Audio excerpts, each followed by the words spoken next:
their power. They're not having to surprise us on this. They can, okay, I'm going to punch you in the belly. And here it comes.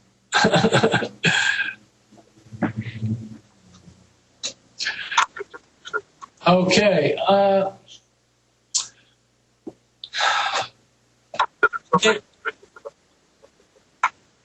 Is there something suspicious about it?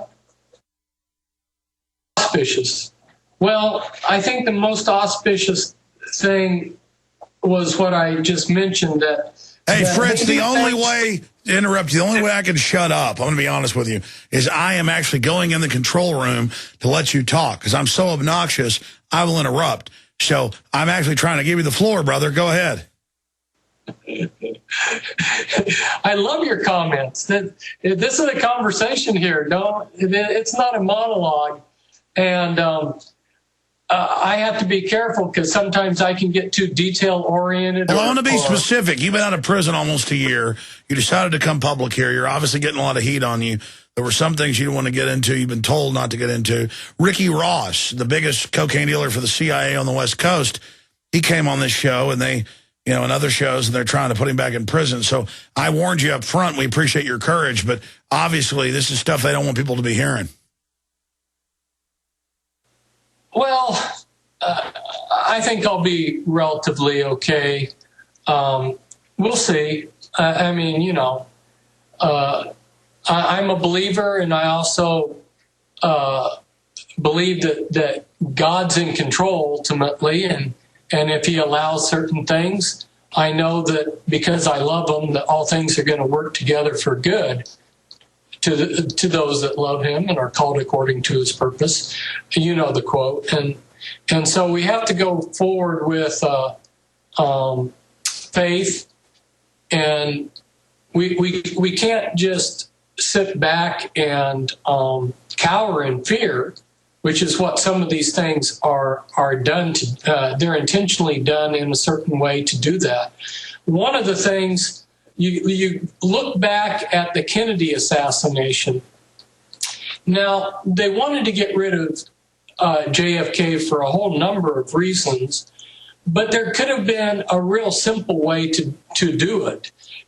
They could have poisoned him. They could have whatever. He had health problems. He was in World War II injured. But instead, they wanted to kill him in public. I want you to speak to JFK and that ritual killing. I know where you're going with this. And then I want you to speak to, because you brought this up without me raising it, why does the Illuminati hate black people so much? Why is there, because they like to kill everybody. Let's be clear about that. You know, some black folks think all white people are part of the Illuminati. No, average white folks are dumber than, you know, box of bricks or something. You know, dumber than a hammer. But why is there a particular hatred of black people? I want you to get to that after JFK.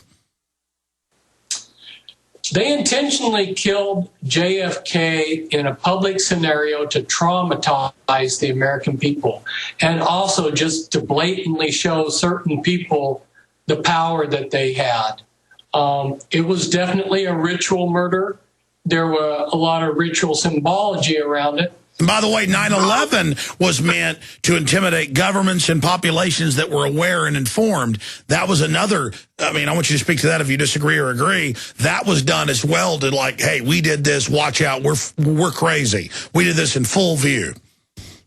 Exactly. That's why revelation of the knowledge, revelation of the method is one key ingredient, because you can then quietly tell these other governments, look, you're going to come in line.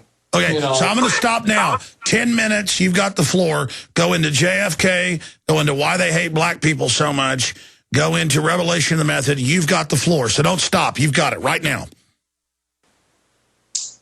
Okay, well, let's go back to a previous thing that we were discussing that David Icke brought up, and that is whatever we want to call these non-human entities. I'm not going to get into a metaphysical debate as to whether they're aliens or demons or both, but there is definitely higher intelligences that are non-human that have given the Illuminati an agenda, and it's a non-human agenda. It's not human friendly.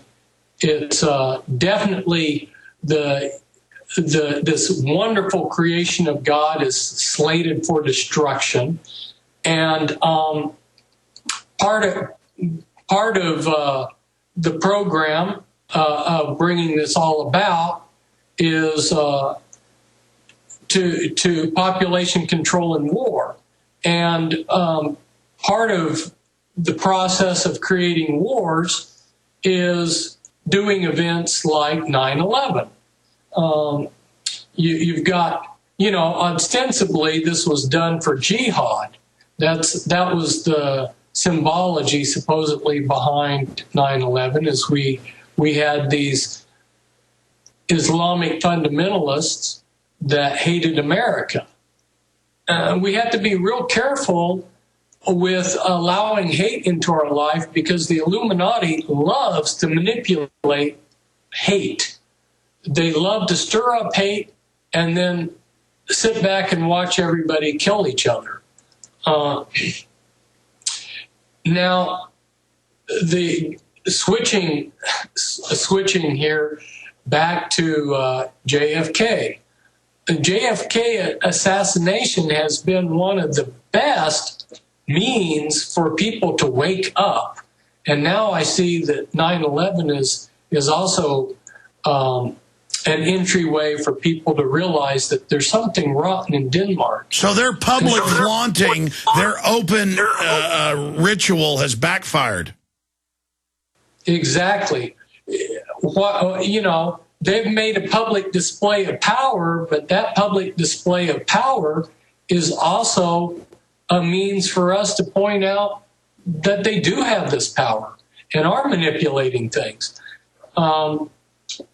In the Kennedy assassination, I don't know the current number, whether it's 110 or 119 eyewitnesses were killed in mysterious circumstances.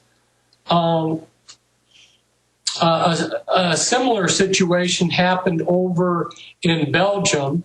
I'm kind of shifting channels on you here and going in my own direction.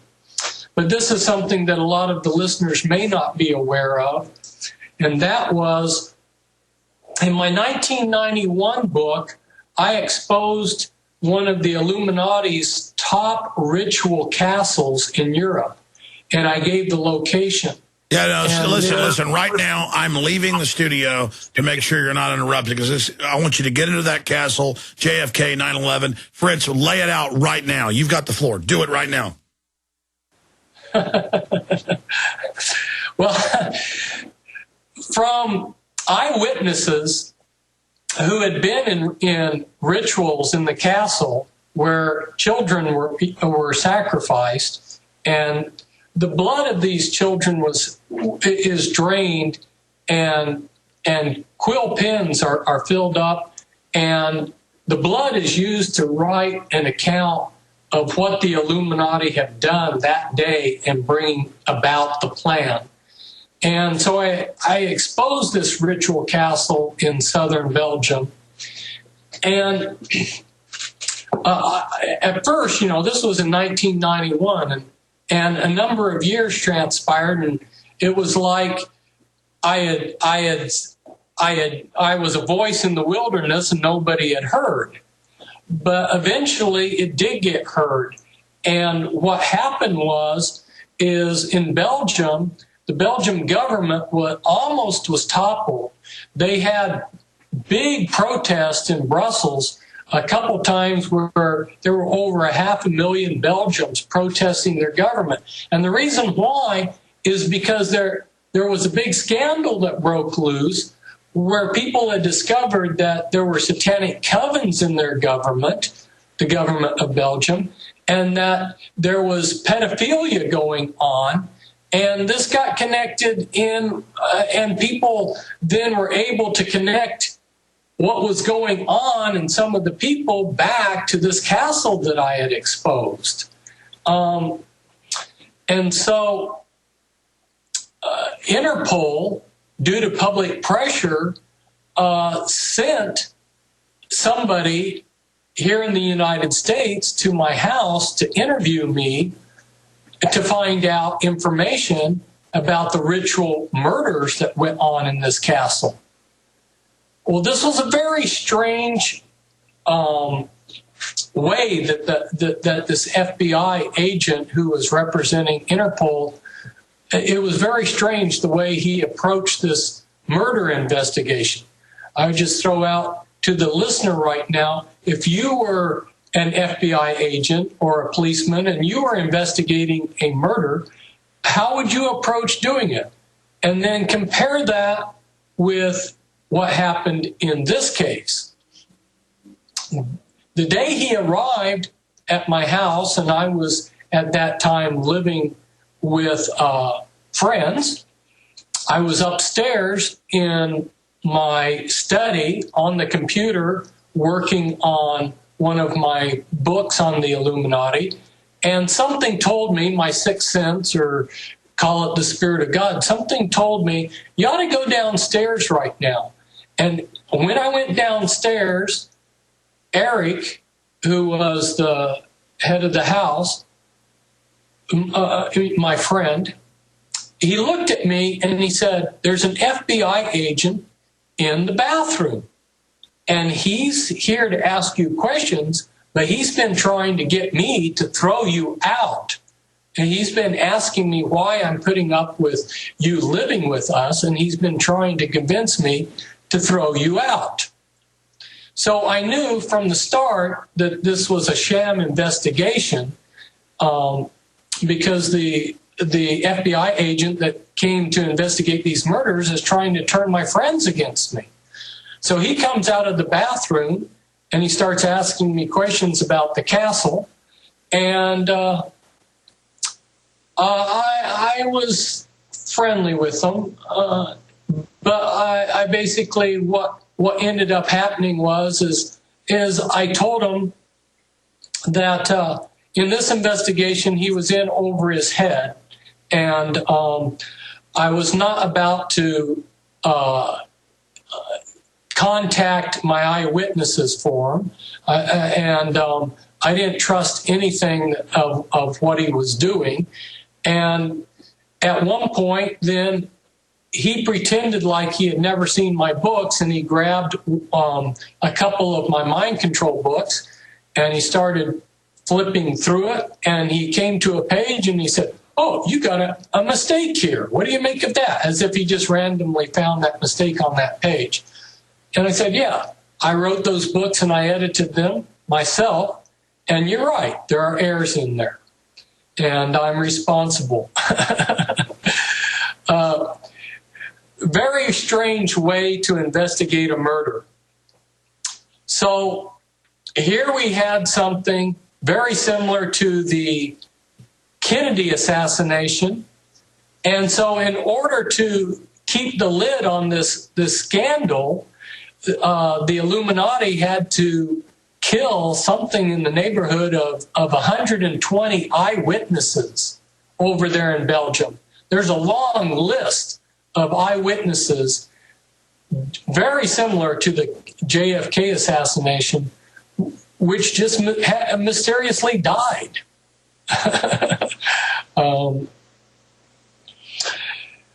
I would encourage anyone who has doubts about the hidden hand, that events are manipulated. I would encourage them to start with the JFK assassination, and then once they see how events were manipulated there, then you can progress to 9/11, and these blatant shows of Illuminati power that were meant to traumatize us can also be flipped for good as a way for the novice to introduce himself to the fact that events are being controlled and manipulated. Fritz Springmeier is our guest. We've kept him up late at night. I have Theodore, Brian, Joe, Randy, Jeff, and Bryce holding from earlier before Fritz even joined us. Aaron Dykes is going to come in for a few